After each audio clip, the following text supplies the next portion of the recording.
everybody. This is William del Pilar, and this is Fired Up, your source for Friday night conservative talk.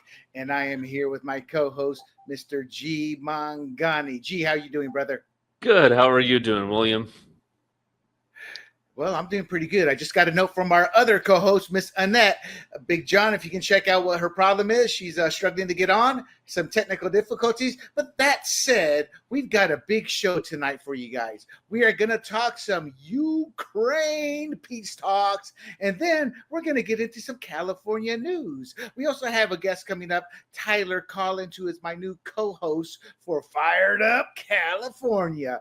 Gee, you remember this show was supposed to talk about topics in terms of a California topic, but there's so much national stuff that we kind of lost that. And then when I saw the Liberty Lens, a plug there for our producer Big John's Liberty show that he does with former Libertarian vice presidential candidate Mike Terma, I said, damn it, John, we're going to do Fired Up California. Well, you know, what some people say is what happens in California stays in California, right? So some people in Texas aren't interested in what happens over here. So I think that's a great thing to have a show separate. You're absolutely correct. I mean, it's the largest state population-wise. In the golden days, as California went, the nation would go. But in this new era, thankfully, that has stalled. And just to let the audience know, that's still important because a lot of this has stalled out of committees. A Democrat will bring up like AB 5, which was taking away the there were no more gig workers. I forget how it's structured, but in essence, they tried to make that national, but it never got out of committee. So this is an important show, and I'm hoping Tyler comes on here shortly. But that said, let's get down to it, G. It's a big show. We're going to start off with Ukraine. And so let's cut through the noise. Trump's latest takedown of Zelensky. Zelensky's whining, and J.D. Vance is standing tall for Trump's America First approach. All in the middle of this geopolitical mess that's been brewing for years. G, your initial thoughts on all of this? Look, this war's been going on for a long time, and I thought Zelensky and Ukraine would topple by summer of 2022. They've held on strong, and I've been pro-Ukraine because I don't think any country should be invading any other country. But the truth is not so clear-cut. This is not the good guys versus the bad guys. This is a difference of opinion type of thing. And I think this war might come to a close, but not the way Zelensky wants it to. Well, look, this whole thing traces back to the Obama era meddling in 2014, where Victoria Nuland, is it Nuland or Nyland? Anyway, she's a bad person. She pushed for a U.S.-backed shakeup in Ukraine, and she was caught on tape picking who should run the show. Now, that's what you call a classic overreach that many nations have suffered through with our CIA or military intelligence at the time. And it's been a mess ever since. What they did, the United States of America did, was help in a coup and to overthrow the democratically elected government in 2014, because that government was more aligned with Russia than it was with the U.S. And from there, G, it just got worse and worse and worse. And Russia's been sounding the alarm for years, meaning do not get close to our borders. And let's not forget, G, that the Allies, history lesson, folks, they swore up and down after World War II, NATO wouldn't creep up to the Russians' doorstep. Oops. Because that promise got lost in the mail, G. What do you think of that? The coup, I call it a coup. You may not agree. I don't want to put words in your mouth, but your thought. Oh, and where we have the wonderful, Miss Beautiful. There she is. Ukraine and that. Bingo night. Yeah, he's letting us know his thoughts on the Ukraine coup. What's your thought on that? Do you think that was a coup or not, G?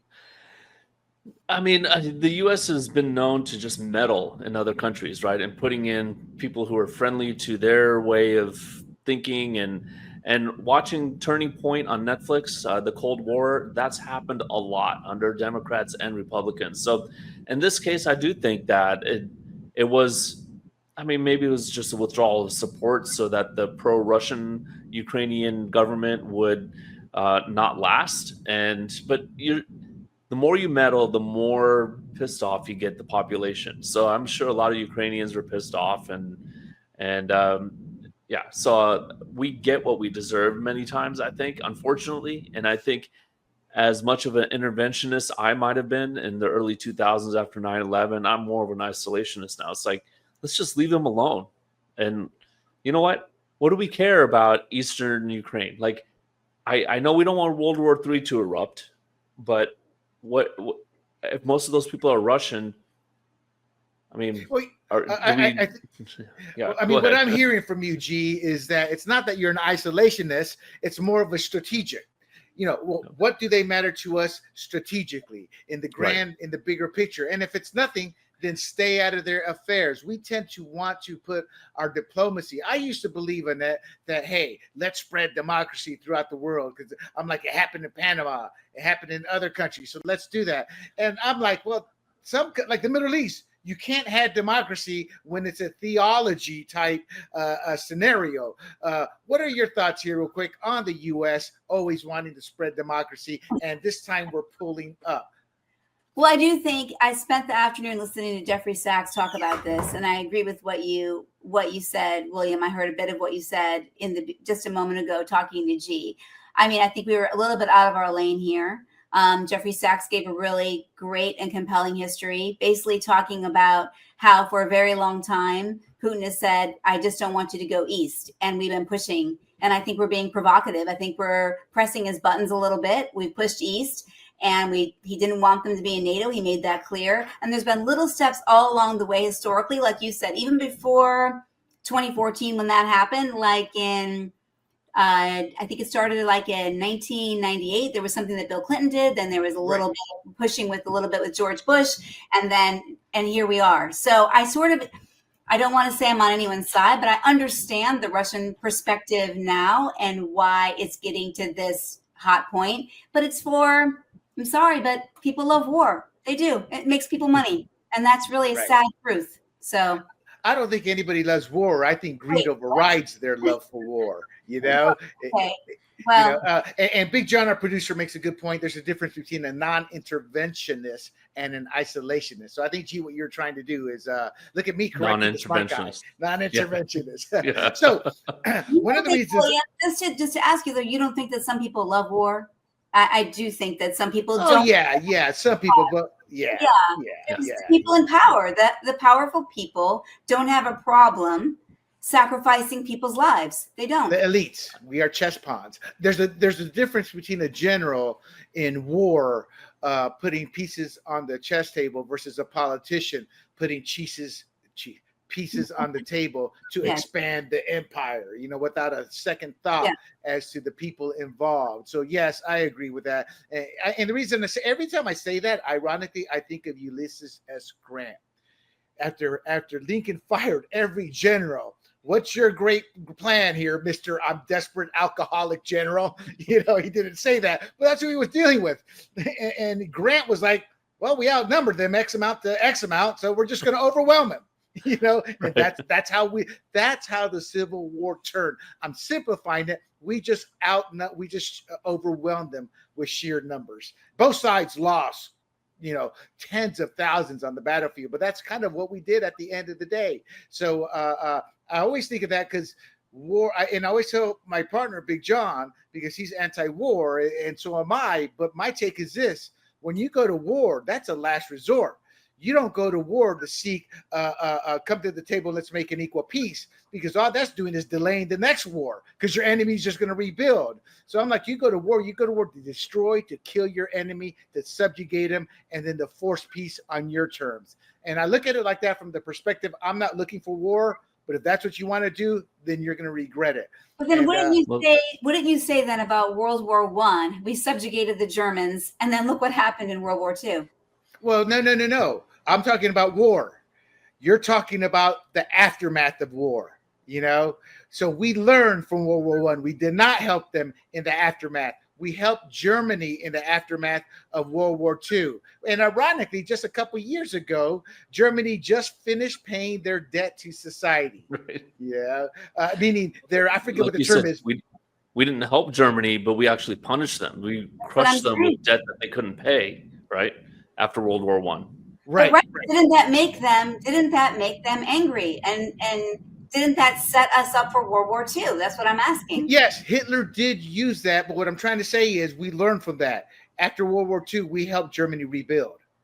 And I think that's smart. You help them rebuild in the image you want them. That's what winning is. So it doesn't happen again. Let me bring it back to the Ukraine-Russian thing. So again, in this documentary I was watching, it amazed me when Boris Yeltsin took the Russian Federation and he basically destroyed the Soviet Union. It was Boris Yeltsin. And at the time, they asked to join NATO. Yes, and they were refused from joining NATO, when right there you could have realigned the whole world to say, okay, it's going to be the European and American powers, which includes Russia, against maybe the Chinese powers and North Korea, right? We could have realigned it, but we didn't. We antagonized the Russians. And so now bring it back to February 2022, and there's a meeting in Germany, and the Russian troops are right on the border of Ukraine. And who's there? Well, Biden was asleep, I think, or maybe just playing bingo. Kamala was sent there, and she reaffirmed that her goal, or the United States' goal, is to have Ukraine join NATO, which is right on the border of Russia. And what does Putin do? He's like, that's a big middle finger to the Russians. They invade. Right. Let's bring Tyler on now. Tyler, there we go. Hey, Tyler, how you doing? Hey, Tyler. Good. How's it going, everybody? We're right in the middle of the discussion of actually we've kind of digressed to World War II, but we're talking Ukraine. I brought it back to Ukraine. Well, wait a minute, you did, but I don't think I digressed. I think some of these points are relevant. It's history. Right. But real quick, Tyler is my co-host. So Annette is disagreeing that you're digressing? No, I was the one who did the digressing. I was defending myself a little bit, Tyler, I have to admit. Yeah, but Tyler's my co-host for Fired Up California, and that's a new show. We've got 2 under our belt. We're going to shoot our 3rd one. We're going to talk about what is it? California's new mascot, or what do they call it? Official New what? What are you referring to exactly? The cryptoid. We're going to talk about a cryptoid. Oh, the cryptoid. Yeah, yes. Yeah, California. Bigfoot. Yeah, Bigfoot sightings. Yeah, something like the that. official cryptoid of California. Yes, the official cryptid of California. But we're also going to talk about the boondoggle and the Trump administration and Doge and how it affects the high-speed rail. Today they were protesting the Secretary of Transportation. So we'll talk about that and a few other topics. So let's get back here to it. So we put away a little bit of history. We talked about Tyler about the coup, the 2014 coup. So we're going to talk about right now why we're talking about this. Well, look, Trump did a Fox News radio interview, and he went off on Zelensky, and he's dismissed Zelensky's importance in some of the peace talks, citing, hey, the dude had 3 years, got nothing done. So we all know this. We all saw the key points on this. So for the audience, is what I want to ask is, what does Trump's language reveal? I mean, he was pretty harsh. What does it reveal about his perspective on diplomacy towards Ukraine? And let's go right into it with Tyler. What are your thoughts, Tyler? Well, he's playing hardball. That's for sure. I don't like some of the language. Like, this is different than the article you talked about, but he made a tweet where, in my opinion, he's essentially blaming the war on Ukraine. And well, I think negotiations and the overall direction is good. I'm not a fan of some of this language he's using. I can't argue that. I mean, I support Trump, but I cringe. But I also keep the faith that, look, I have Hody Johns coming on. He's a Libertarian, my partner's co-host, and I disagree with him because he said ghostwriters who wrote The Art of the Deal. I'm like, yeah, he did, but he kind of wrote what Trump was telling them. And I keep the faith because Trump always does this. Anybody who's seen Trump knows he has a pattern of being bombastic with the demands. And that's how negotiations start. That's not how every negotiation starts, but that's how his start. But it was a little bit cringy. I was going to say, that's how Trump negotiation starts. But look, give me the farm, and then, okay, maybe I'll just take some sheep. Exactly. We're going to get into it. But we're going to show how it worked with the rare earth minerals. There's an update on that I have for you guys. So, Jee, what's his language show in Trump's language towards him? And should Zelensky be in the conversation? Well, I have to agree with you and Tyler. It is over the top. At the same time, Zelensky, and I don't fault Zelensky for this, but he has a unconditional get your butts out of my country type of stance. But like Trump said, you have no cards. You what are you going to do? Are you going to overrun the Russians? I mean, I think they went over the border about 5 miles in one little salient and came back. I mean, what's Zelensky supposed to do? So he's got to realize this is not Putin needs to completely surrender. This is now we got to negotiate how much of Ukraine Putin's going to take. And I think Putin wants to end the war. He's lost, I don't know how many hundreds of thousands, maybe over 1 million soldiers already. So Putin's ready to pull out, and Zelensky's like, no, we're not ending the war until you get out. And that's not going to happen. Right. I believe that Zelensky's doing what China did in Korea. We got the numbers. We're just going to keep throwing them at you until we come to an agreement. And I think that's what he's doing. I think he wants to get, I forget how, maybe Big John can help us, Donsky, that one region. He's going to keep Donbass. Those are ethnically Russians. So There's wants three. There's the Donetsk, Luhansk, and Donbass. These are the three oblasts. Damn, look at that. With the nice accent there, too. Way to go, Tyler. I remembered one word, but he had all three. So, Annette, your thoughts. Should Ukraine be a part of this conversation?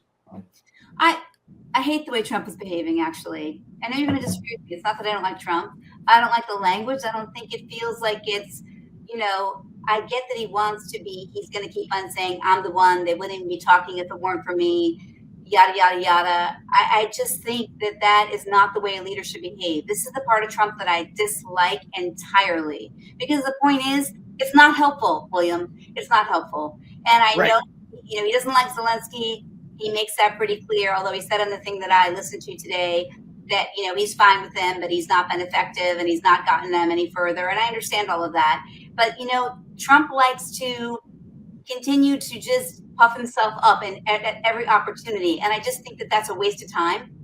I don't like the language that he uses. I don't like how he talks sometimes. And I think when it comes to diplomacy, that is just not something that feels like it's bringing people together, especially for the people that are not Trump fans. Right. So Big John chimed in and said about 850,000. I heard the Secretary of State say 700,000 yesterday, but it's close to 1 million. Okay, so let me explain Trump to you guys. Let me explain Zelensky to you guys. Okay. So Zelensky actually got into heated debates with Biden as well, but that was not really broadcast over the news. We all know the media, how it works. But here's the problem. Zelensky likes to do a lot of talking in the media. Trump's talked about this war from day one, how it should never have happened, how it could have been avoided, how much money we're sending. And he's tired of Zelensky playing to the media. So, for example, Zelensky's the one who came to New York City last year and started talking about a partnership with the rare earth minerals with the U.S. Then he's getting pissed because he sees things aren't going his way. Trump saying this or that, and he starts to spout his mouth. And Trump is angry because we all know every Tom, Dick, and Harry knows without the U.S. aid, Ukraine war would have lasted probably 6 months. That's just a fact of life. 60 million in military aid, about 20 million in economic aid, a rebuild of their economy in the countries about. Not million, billion.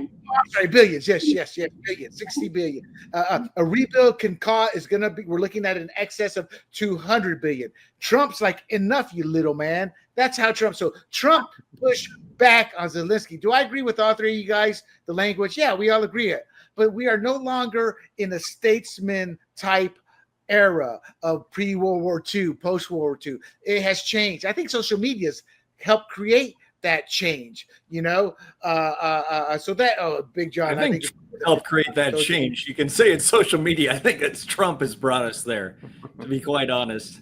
Well, social media was here before Trump. I think it was not. No, I mean the unstatesmanlike era. You're saying we're over with statesmanship like we had in this post-war liberal order. That was Trump's doing. It was Trump, an 800-pound gorilla, who was saying whatever the heck he thinks. And Zelensky, the small little man, that was this and that. George McConnell. Now, Tyler, you bring up a good point. Actually, you bring up, but that said, Trump's been out of power for 4 years. I mean, he was in power for 4 years. He had a hand in it, but at the end of the day, Democrats have always been like that. It's just, so what's happened is our side has taken it to another level, and that's what tends to happen. That's my opinion. I'm not saying that's exactly what happened, but that's how I see it. Okay, let's keep moving here, though. So Zelensky was not invited to the Saudi Arabia for peace talks. My take is, well, you talk to Russia, you talk to Ukraine, then you bring them together. And why can this be done differently than normally? Well, because we're funding the war. The guy who has the money's calling the shots. So fair or not, I may not like how it's done because I wasn't brought up that way, but I'm like, we're funding the war. You're going to do as I say, period, end of story. And I think there's friction there between Zelensky and Trump now. I don't think Trump likes Zelensky at all. Gee, your thoughts on him not being part of the negotiations there? No, I think Zelensky has a one-trick pony type of approach to this. Get out of my country. Otherwise, this war will continue. But like you said, we're paying for it. It's our drones flying up there.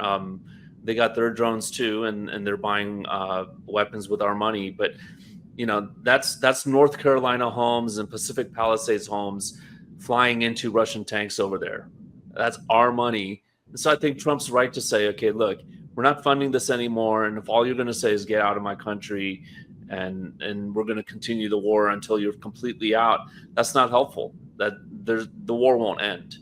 The way the war will end is either Putin says, okay, I'll pull out, but I get this land, or Trump says, okay, fine. Well, we're going to pull the money, and then Putin will sweep west across Ukraine. I mean, that's what I see happening if they don't come to a deal. So yeah. Gotcha.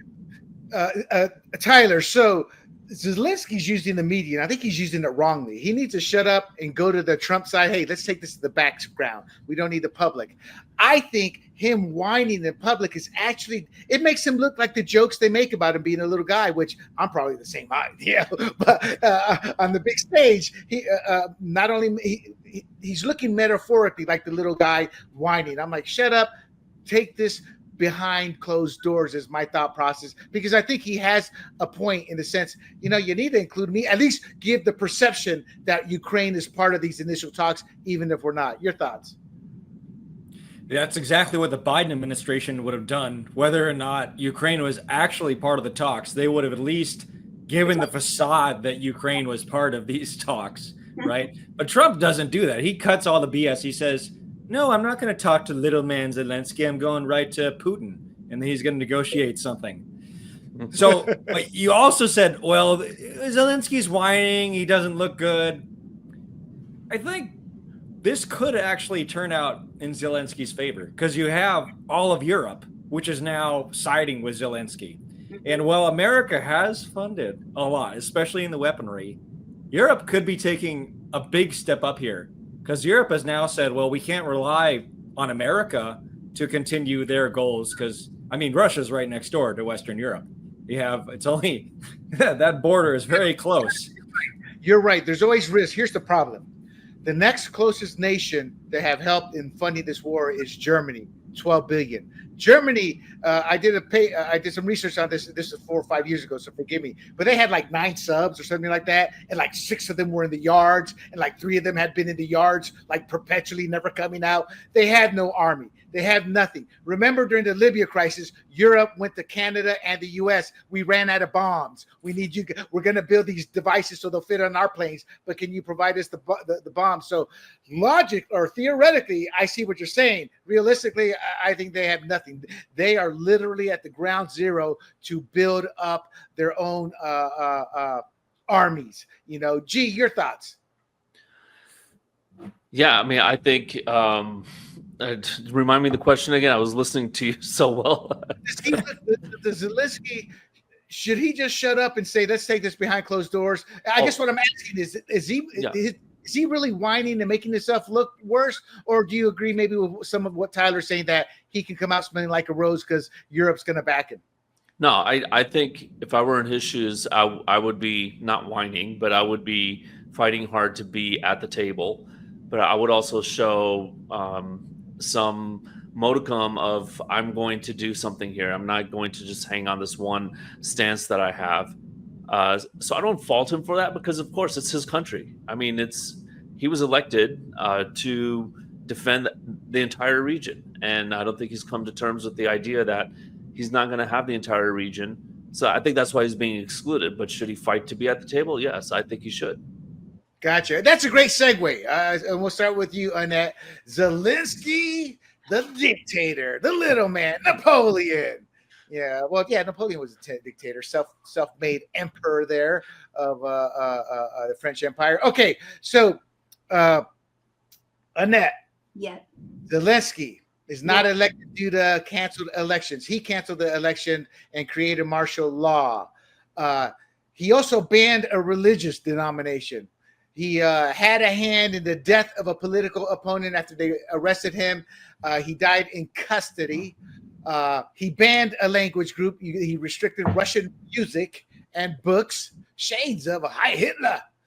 He rules by force with the martial law. He's in 2022, since 2022, he centralized power. He created a mass media.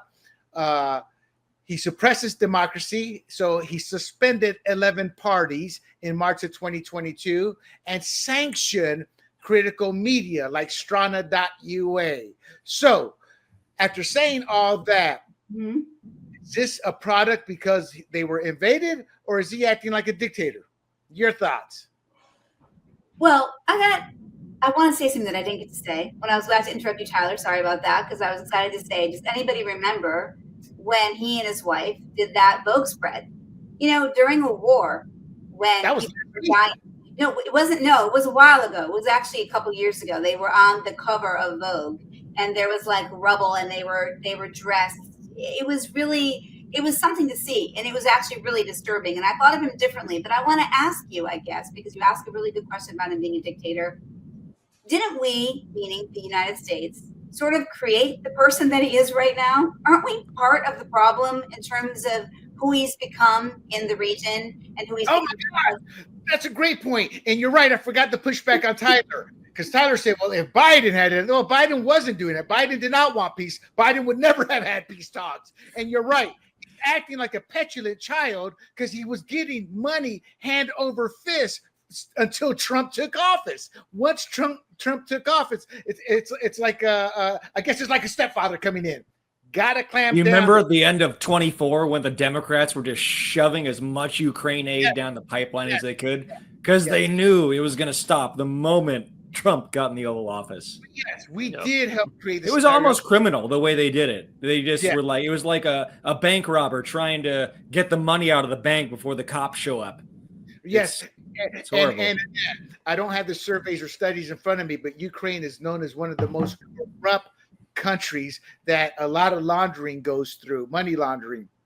And the reason I say that is I believe that Putin's worth billions more. We're talking about Ukraine, but I think Zelensky has lined his pockets. And it wasn't just the Vogue.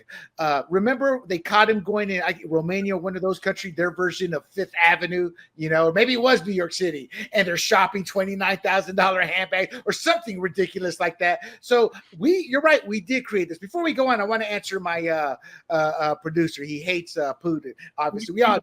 At the end of the day, Ukraine is the one who's under our control. Ukraine is the one who we can dictate to. Trump also is not dumb. His administration understands 2014 Virginian Island. He understands they understand the encroachment upon Russia's borders. And to the audience out there who may disagree, well, what would we do if China said we're going to put missiles in Mexico? They just got to deal. And then we can even go back in history. We were on the verge of World War III, threatening Russia, get those missiles out of Cuba. So I understand Russia's concern. So while I may not care for Putin, as I told Tyler on the phone earlier today, when in terms of who started this, we started this in 2014 when we supported a coup over their democratically elected government, simply because that government aligned more with Russia than they did with the U.S. So with that saying, though, Jee, your thoughts? Is his dictatorial powers that he's given himself a product of the war, or a combination of both, or is he a dictator? Look, our first quote unquote dictator in America was presumably Abraham Lincoln, right? He suspended habeas corpus. Gee's going to declared- dangerous territory here. I know. As a Republican, the father of the Republican Party, but he did it because he had to do it. And it wasn't because he enjoyed the dictatorial powers. It was wartime, and there was national security was more important. I think that's what's happening here now, with the exception of the neglect of Gonzalo Lira. I believe that's what his name was. There's some fuzziness about that, but the rest of it is all within line of what a wartime leader would have to do in order to maintain national security. Woodrow Wilson even said, loose lips sink ships. I mean, there was a sense of, you don't have that free of speech right now. It's wartime. So yeah, is he enforcing some dictatorial powers? Yes, but does he need to? Probably. I think so. I agree on that. Tyler, your thoughts. So what was the question exactly again? What am I was listening so much to Jee. Is he a dictator? Is he acting like a dictator at the moment? They kind of canceled elections. That seems like a bit of a red flag. You usually have elections in a democracy. So from that perspective, yes. And also the Ukrainian media is one of the most controlled media spaces of any country. It's one of the most centralized, state-controlled media apparatuses that exists. From those 2 points alone, you could say that it's not quite the democracy that the Democrats have been spinning this narrative for 4 years. Let's save democracy. Arrest that Russian minister of that church over there. A couple of points to add to G. FDR created concentration camps February 19th, 1941. So that one I disagree with. That was uncalled for, but yeah. Well, the thing, using America as a model of good behavior during wartime. Better than a lot of countries, but that defends. That was wrong. I thought too. I see the bigger picture, but that's a sacrifice you have to make. You have to police. You have to make sure your police, your intelligence agencies are there. It's a balance of a quasi dystopian state in terms of also keeping the peace from spies. Because you are correct. Loose lips sink ships. That's a United States Navy mantra. If we had gone to war with the Russians in the mid-1970s, we would have been literally destroyed. There was a crypto guy named John Walker who was giving thousands and thousands of documents as years went on to Russia that included all our daily secret call signs. They knew where we were at. They knew how we operated. They knew what operations we were doing. So it is a balance there. All right. So we're close. One point I do want to point out. So Ukraine is occupied, right? So I think our wartime, if we had been occupied, I think Lincoln might have done a little more different things. I think briefly we were during Gettysburg and all that, but just that's a salient point right there is Ukraine is occupied. So free speech, loose lips sink ships, and the enemy's right next door. So that's a little different. Right. Some of the issues do go down to humanitarian. He's rounding up people who disagree with him. He's allowing the mob to take those people out, hurt them physically, if not kill them outright. He had vans driving around looking for men who weren't in the military, rounding them up. So there's a lot of pros and cons. It's a tough. So I want to say he is a dictator. And he's verging on the Napoleon-esque, the fascism type, because he's had unfettered power for the last couple of years. But I think the war put him in this position. And what's that saying? Power corrupts, and it corrupts absolutely. And I think we're seeing that happen with him, especially Tyler. You brought up probably the best point. And I always try to get America to understand he who controls the media controls the world. And I saw that firsthand in Panama. So the importance of the message, if it's only one message being stated, eventually that's all people believe because that's all they hear. And ironically, we're all in California. That's the reason our state is so deep blue. Our candidates, because of the state party, they don't campaign in blue districts. Thus, they never hear the conservative message. All right. We spent a lot of time on this, but I do want to get to this before we close it out.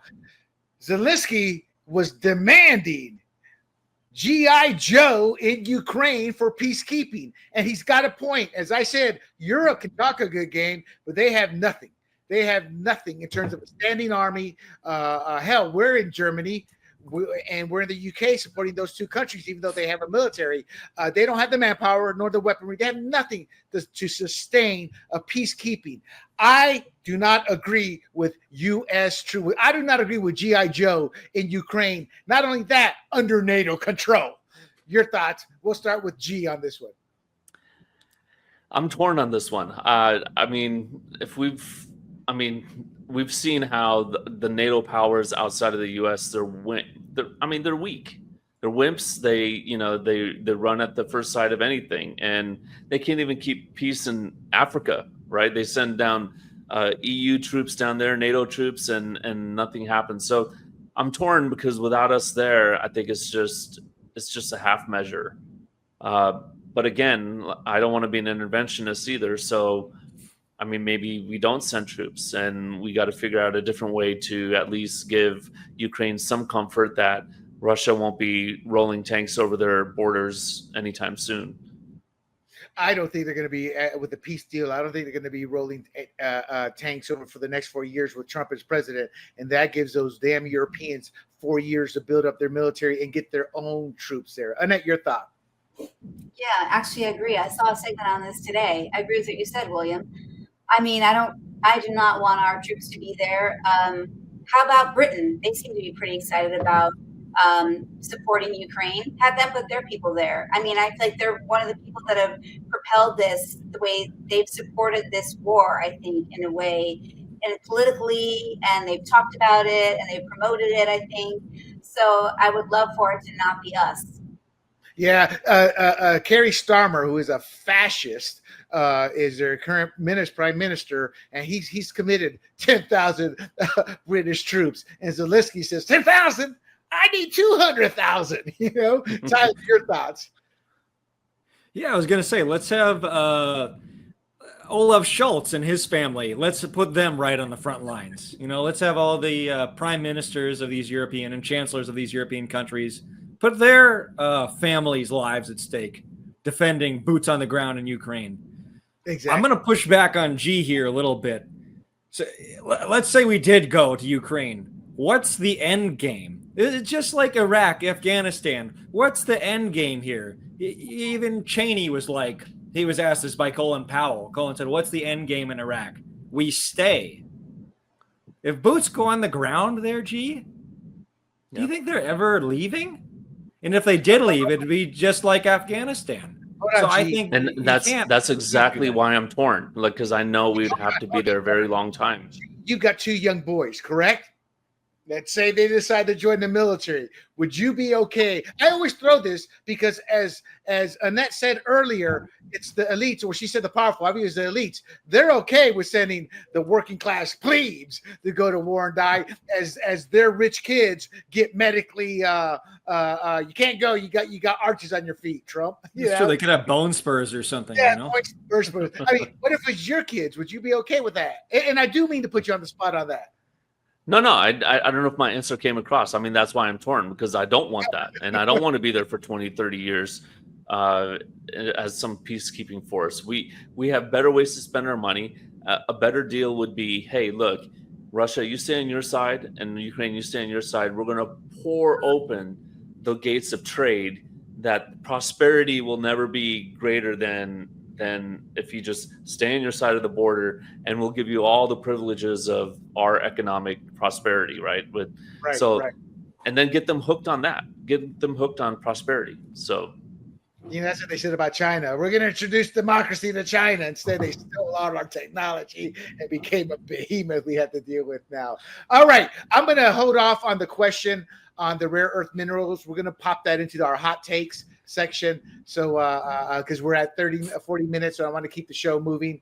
And but because I want to put in hot takes, because it's not a deep answer, but it's a great question. So let's wrap up this wild ride. Trump has smacked down Zelensky, but Zelensky has pushed back, and Even VP Vance is riding shotgun for Trump's America First peace plan. Trump has had sharp words. Vance has had his rants on X, which a VP has never done in the history of our country like that. And so we have the peace plan starting to happen in Saudi Arabia. Ukraine's being cut out. And that's a game changer because all this is out in the public. And I do remember as a kid the Vietnam talks, even all that for Paris was kind of secret there. So they're shouting past each other, both sides right now. But what's next? How is this showdown going to shake out for the Russia-Ukraine mess? Do we keep our swagger for the long run? Do we create peace, or are we just going to be stuck for more drama? I predict we will have peace, and I predict we will have peace sooner than later at this point. So moving on. Bass boots her rainbow buddy. LA Fire Chief Crowley.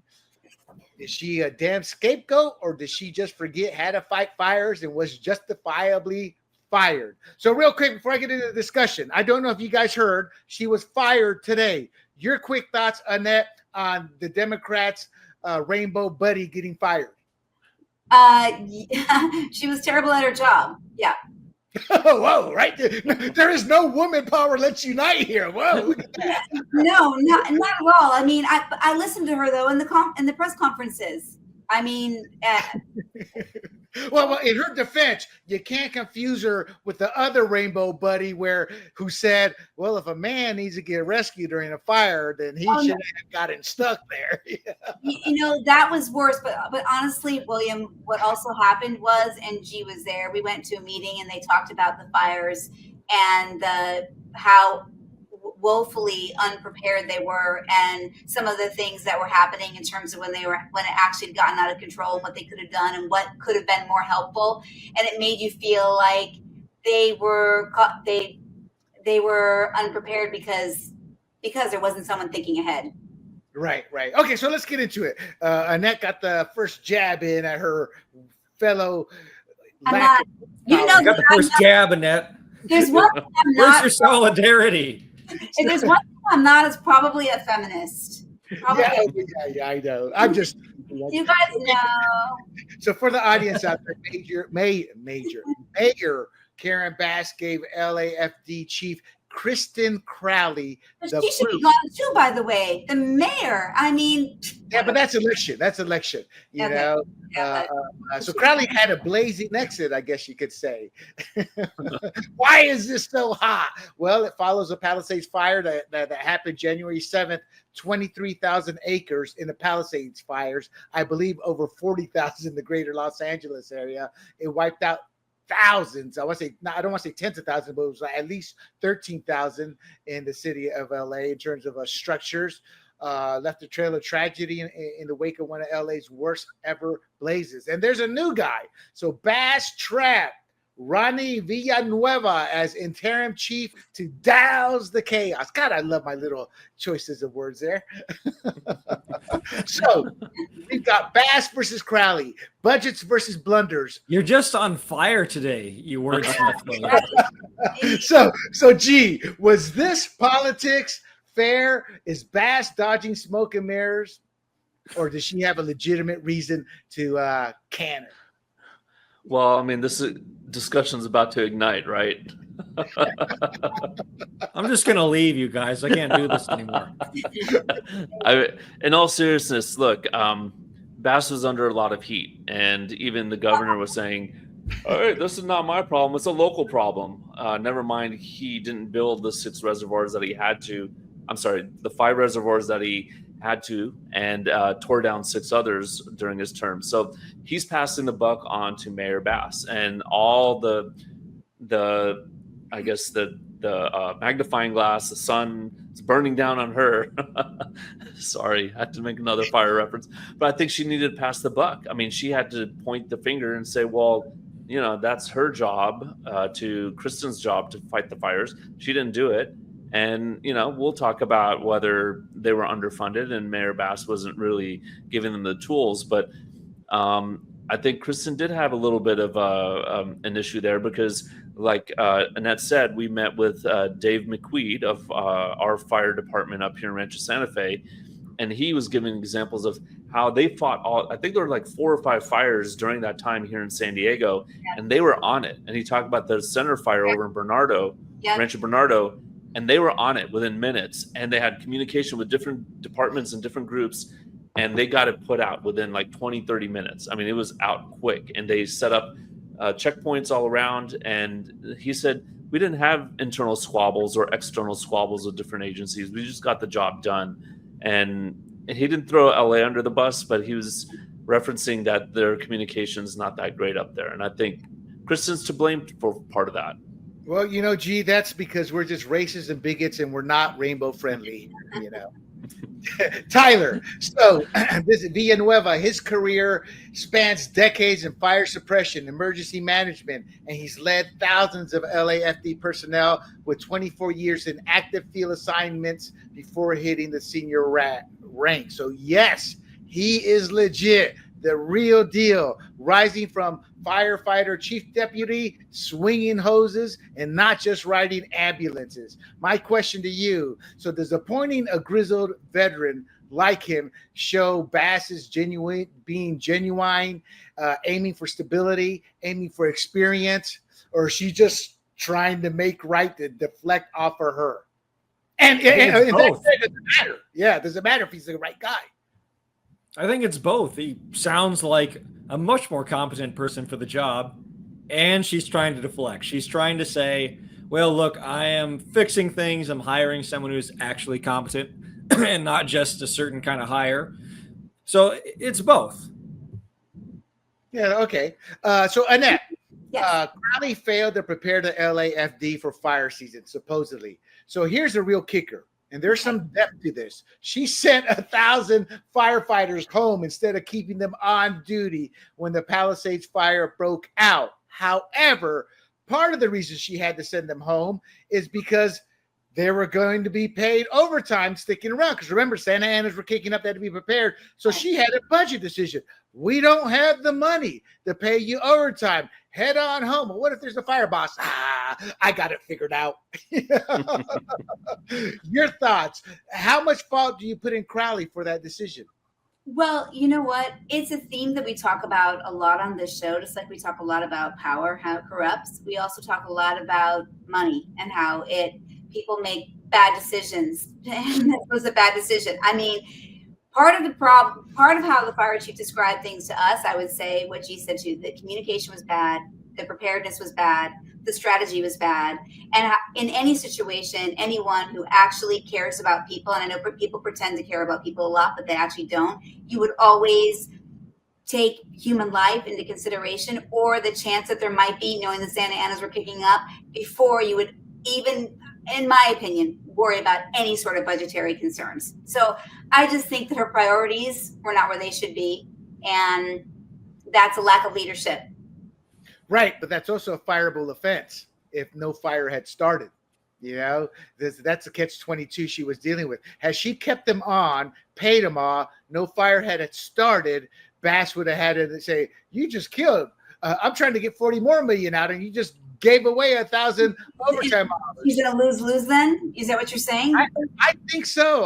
I'm not disagreeing with you, but I'm just saying from her perspective, it was a lose-lose, and she should not have crossed two figures, maybe just one. You can totally disagree with me, but I guess what I'm asking you is, could she have defended her position and said? Yeah, I think so because of the history. So Jee, she blamed the Bass administration, Kristen Crowley did, for underfunding the LAFD by $18 million, including $7 million in overtime and lost mechanic roles. Also, equipment was not working right. Obviously, we saw nobody checking the pressure for the fire hydrants. Now, Bass turned around and says, well, no, I'll give you all a 7% increase. Little bit of context here. That increase was there on paper, but wasn't due until this year, when the fire would have been over. Where do you stand? I guess my point is the media initially tried to run with actually she's trying to increase the budget. She wasn't doing that to defend her. I don't think that the people bought it. Your thoughts on that whole situation? Yeah, I mean, I just want to reference the last question real quick. You send the firefighters home when it's a really rainy day. That's when you save the money. And on a windy day, you keep them all on alert. But to this point, I think Well, gee, just to let you know, Karen Bass agrees with you. That's what she said. In so many words. yeah, right. No, and so Annette and I being in charge of a school district, money is a concern. We only have so much, and you can't pay the bills if you're spending it wildly. So, but in reference to the budget, I mean, no, I think that is playing politics. The government's role, I think, is to protect, and it's not to provide, right? And so in the last 100 years, we've gone into more of this, okay, we're going to provide for our citizens as well.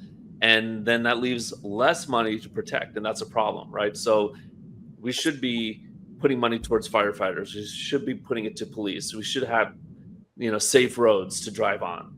That's protecting our citizens. But when we're providing like income transfers, and that's blowing apart our budgets at the national level and at a local level, you're not going to have money to save homes from fires. And look, Pacific Palisades people, they'll be fine. I mean, those guys are worth 10, 20 million.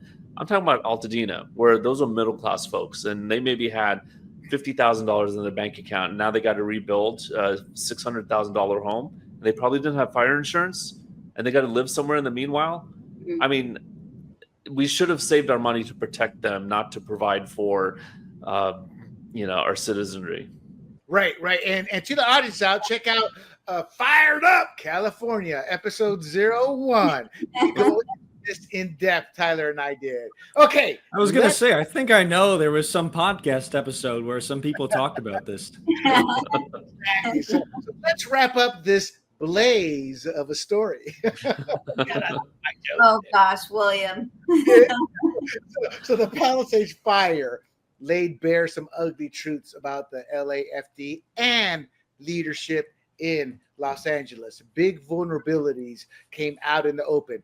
Was it Crowley's leadership dropping the ball? Was it Bass's funding fumbles? Or are they just both pointing the finger while the city burns? I think it's a combination of it all. But the public's trust has been lost. And like it or not, politically, I think Bass made this move to save her political career. But more importantly, while I believe she did that, I also believe it sounds on paper, she got a great hire of someone with actual experience who I have no worries comes into that building, can throw me on his back and carry me out. Before we burn out and fade away, let's shift gears from LA's firestorm to a global inferno. So that's a Def Leppard song. I know. Don't stick around for Fired Up Hot Takes. Let's wait for our producer, Big John. Are you coming on tonight, brother? Let us know. Big John's hair was like perfectly combed when he looked up. He's like, "Whoa, my hair!" I'm like, "Dude, that's because there's no strand out of place, man. It looked like he had the old 1950s Vaseline look there." Okay, Big Joe will be joining us tonight. So I want to actually scroll up. Give me a second here to find my notes here. I want to scroll up on scroll up. I say scroll up. I'm looking at my notes. But the first question for our hot takes, and for the audience out there, our hot takes is. I'm scrolling. Our hot takes, Fired Up hot takes, that's our lightning round. Questions are asked, and the panelists give their point as to whether they agree or disagree with a comment or two, and then they move on. I, as the host, reserve the right to go back to a panelist to clarify or respond to another panelist's take. So we'll make this the second question because I have to find it. But the first question, we'll go to you, Tyler. Is the Associated Press weaponizing language through its Stylebook, as the White House claims?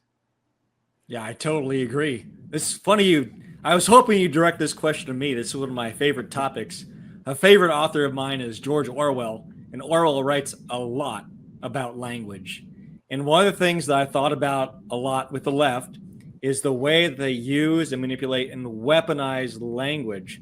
They've been doing this for decades, since the 60s. And what we're seeing right now with the conservative movement uncovering all this is simply the public becoming aware of the extent to which the left systemically has done this for decades. And yeah, of course they are.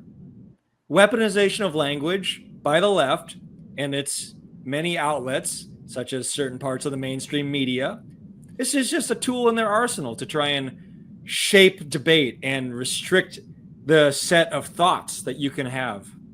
Exactly. I agree. Jee.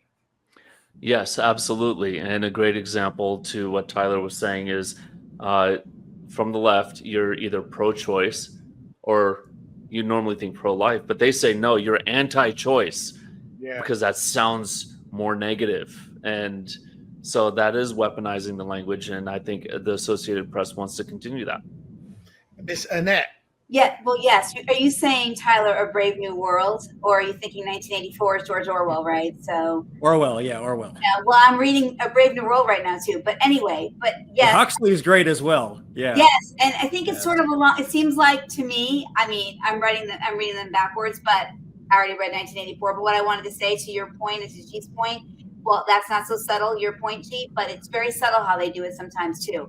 And I catch it mostly, I always bring this up all the time, William, in my daughters, because how they will, my daughter, who I disagree with a lot of times and who's in New York, how she'll say, oh, but they said this. And I'm like, wow, look how they warp language. Look how they like distort it.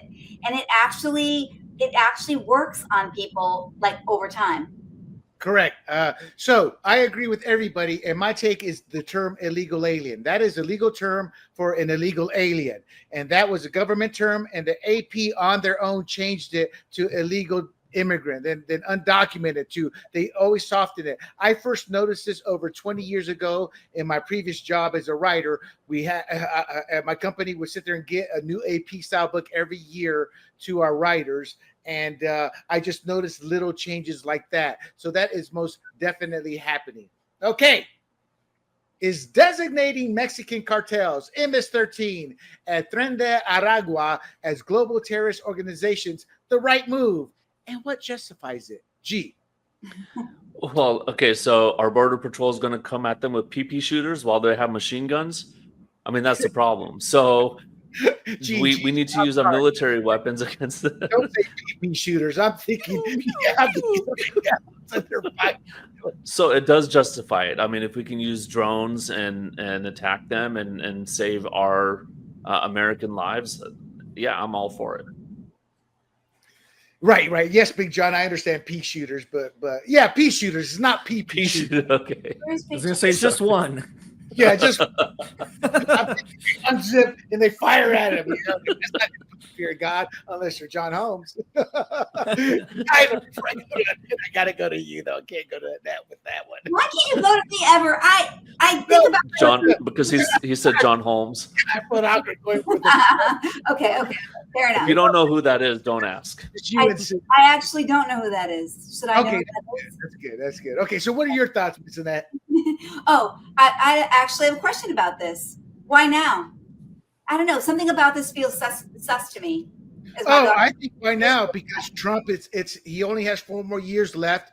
He saw how he was treated for 4 years and how they tried to impeach him. And I think all that has culminated into his, excuse my French people, well, I won't curse. I don't give a bleep.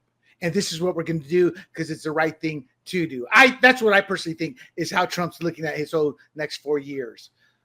So I don't know if there's a conspiracy theory as much as Trump has always been anti-drug too. And from day one, when he took office his first term, he was anti-fentanyl. He brought that to America's doorstep in educating America about fentanyl. And it's only gotten worse under the Biden regime.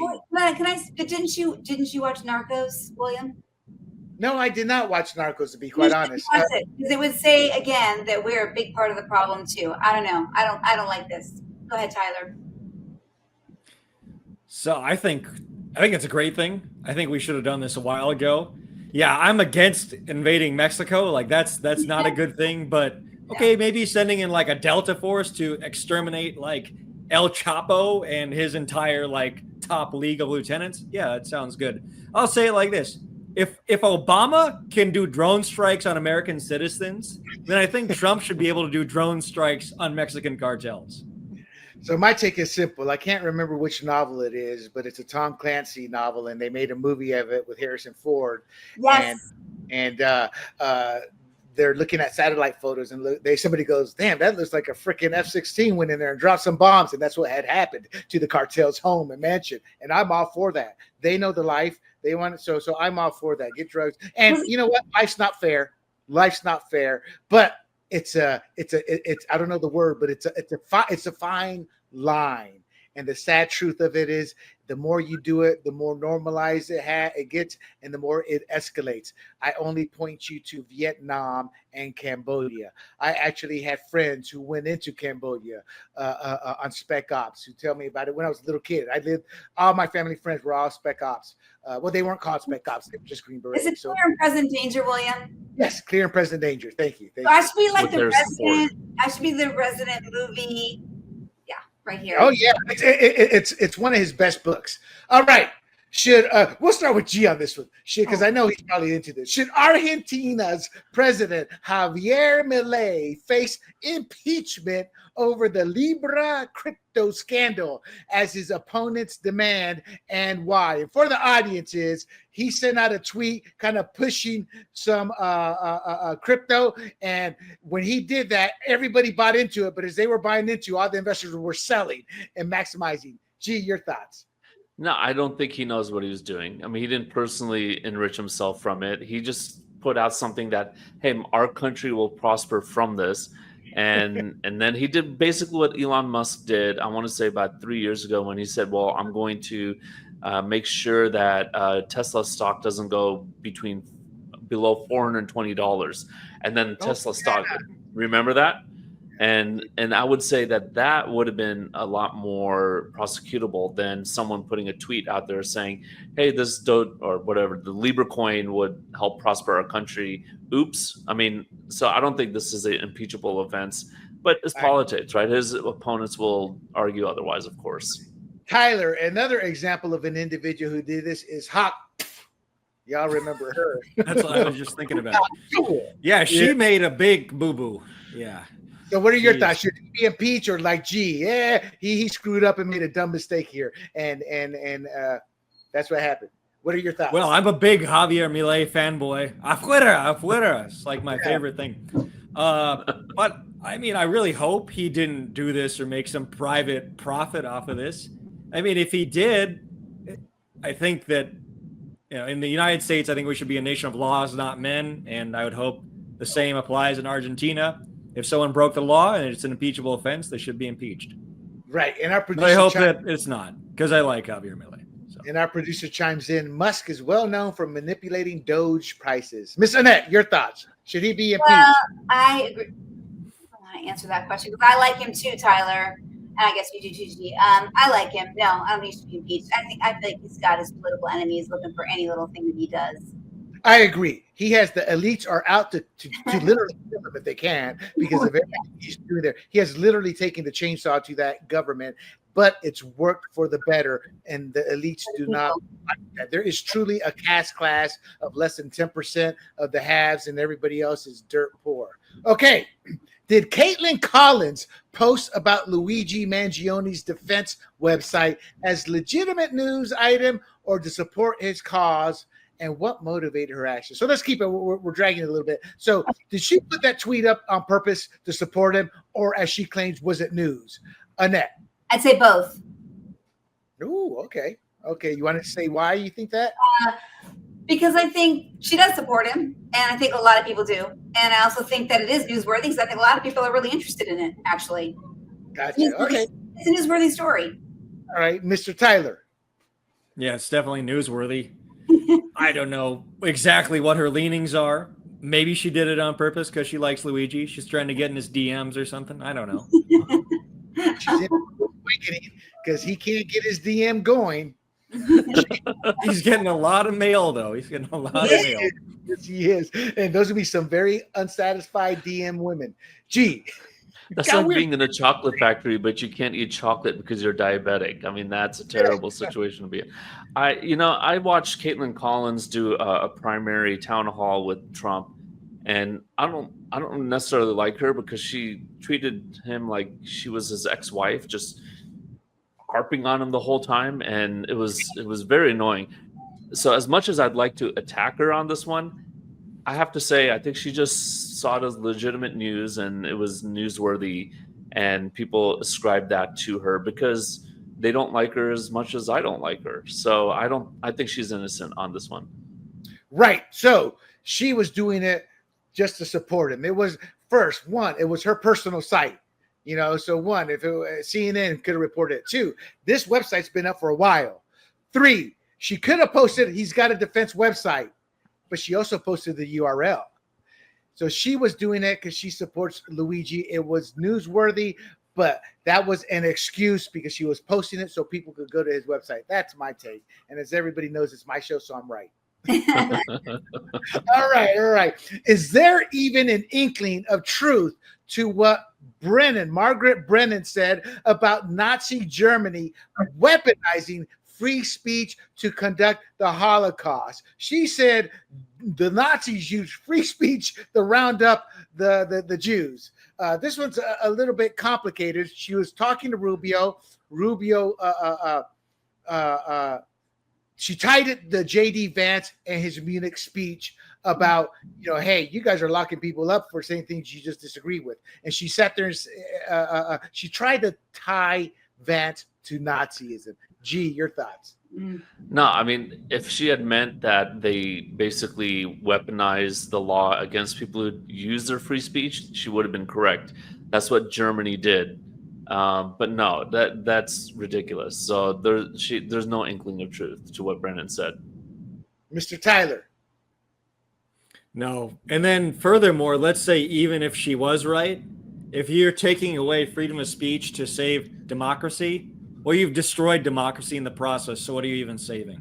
Shades of Zelensky, Ms. Annette.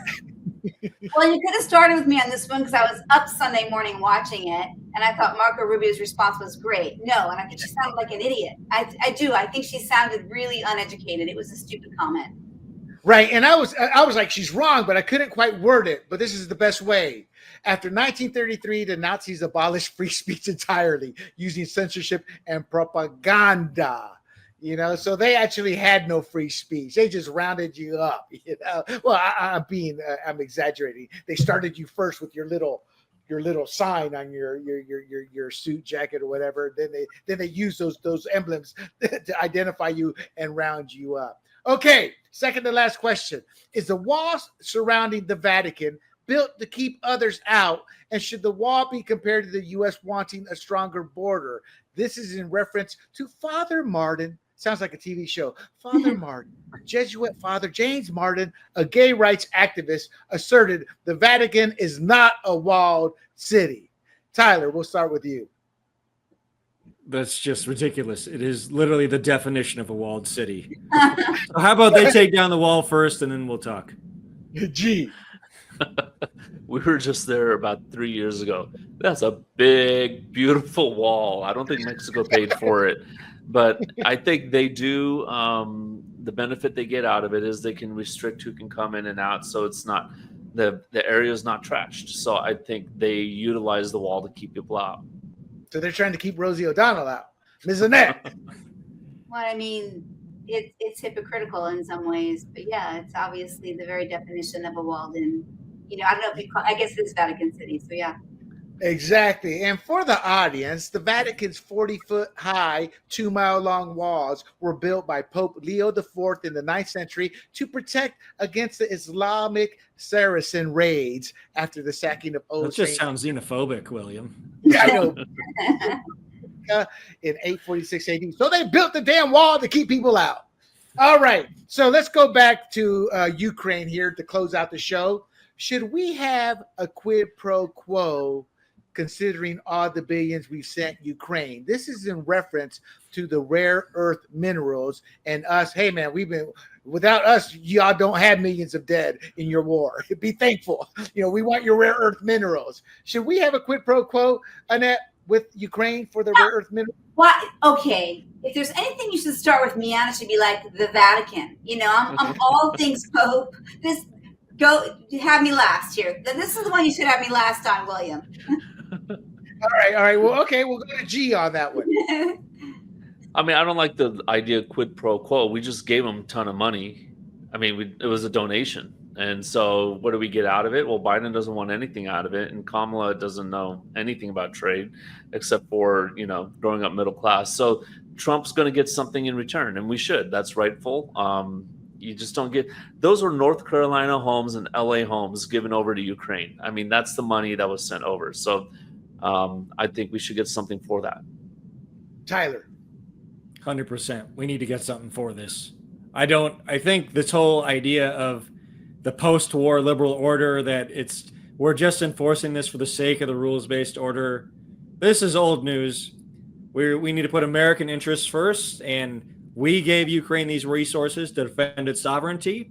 Now we need to get something for ourselves. Annette. Okay, guys. I agree with both of you.